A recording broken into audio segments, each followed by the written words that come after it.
Like, is there a global benchmark for, quote unquote B2B, or, how does a brand approach establishing a benchmark given all these nuances we've already discussed? Oh my Lord. I mean, Greg, you basically hit on a very compelling topic there. Our customers ask for that all the time. If you have access to Forrester, Gartner, or any one of those insights types of organizations, you can get some of that. There's not a plug for them, but Digital 360 used to publish a top 500 list for B2B e-commerce stores, but that sort of faded out. And I was asking them why. It was because the customers, the people who ran these programs, were not necessarily opting in as much as they needed them to make it sustainable, because it was kind of viewed as giving away a competitive edge, if I were to read between the tea leaves. So yeah, it's needed. And if the people with Serve can lean into that more, if they ever get surveys against it, and Tom, maybe Znode and OX can spearhead some of that, it would benefit everybody.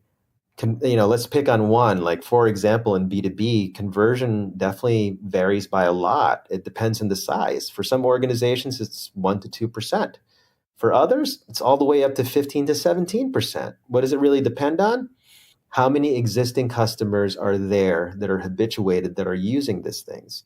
So the more habituated users you have, the higher the conversion rate, of course.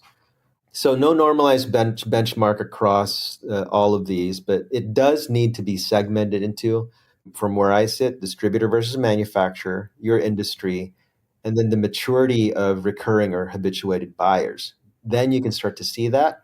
And three, I think, most important statistics to watch is conversion rate, average basket size or average order value, and definitely numbers of sessions a day. Then you can start to make progress. But would love to get some kind of benchmarks on this stood up.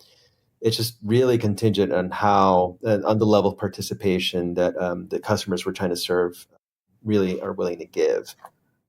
And again, it depends, distributor, manufacturer. Certainly adoption and conversion rates matter. I think other KPIs that a lot of companies don't think about is operational efficiencies. So a great example of operational efficiencies could be, and Will and I hear this a lot, especially with manufacturers. Yeah, we have a customer service team or an inside sales team that is taking phone calls and they're keying the orders into our ERP, or they're creating proposals and they're sending them back out to the customer, and the customer's frustrated because they just want to buy in an e-commerce experience. So if you have 10 people in those roles that can be automated or maybe move down to 2 people, that's 8 people's salaries plus benefits.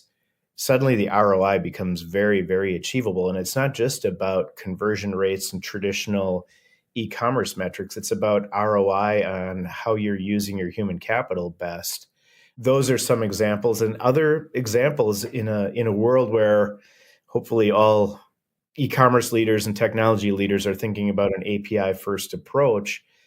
What are you integrating into the e-commerce experience that can also drive ROI? We have Znode has a customer in the manufacturing space that found a shipping software and a shipping provider that had very fast real-time API calls for all different types of shipping. And they ship large products, on flatbed trucks. They ship pallets, et cetera. And in the past, they had a hard time calculating shipping.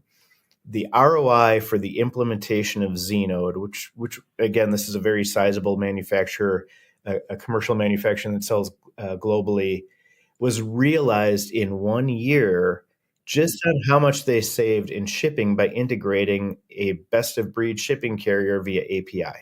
So is that a standard KPI versus like conversions or adoption? Probably not, but there's hard evidence that ROI goes way beyond just adoption and conversion. It's also better use of human capital and resources towards human capital, automating processes, even integrating salespeople into the process and having better sales throughput, which again is hard to justify up front, but things that happen very quickly with the right platform, the right partner, and the right processes.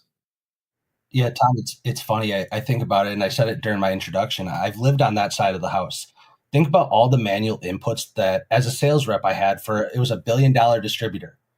Hey, give me a quote, give me pricing. Can you convert that quote to an order? Help me get in contact with financial service to pay this. Every single one of those phone calls that I received was one less proactive outbound call I could make to find that next large project.